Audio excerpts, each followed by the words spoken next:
Ima lo cho me ki pulal nei zo la ralte ania new set si veng la ya khosa me ka ni van doi thak takin punai hian pian tira takin ri a sa theilo wa engma soi theilo boka nima selami in ngai tlom ngai nat om thandol pol thiam le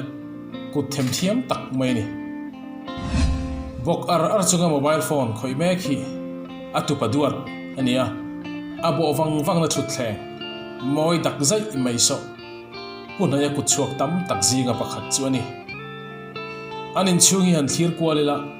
thinga siam thut thleng nga omang lo punaya kut chuak furnitures moi tak takin lu khat fek maya a khoi po hi bel chen ngam tak an ni zel le ngal thut thleng mai ni lova dokan te chuar te tv dana te chair te filter dana te lekha budana tur te thut thleng niam rampai kan tiang chi tele basket moi tak chenin lo in chung bung ruwa siam thiam lo hlei anei lo ni himo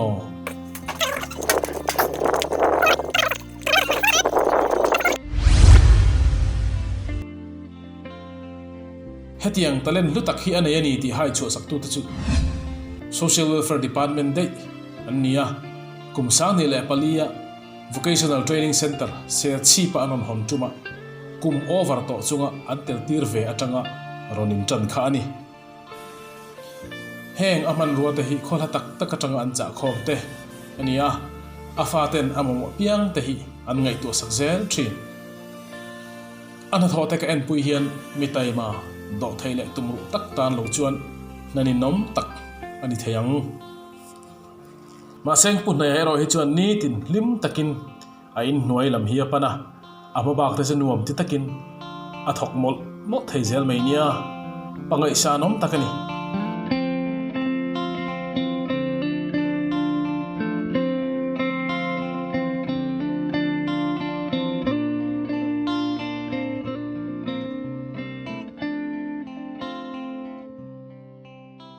tin kan ta tur min siam sak ve mek nge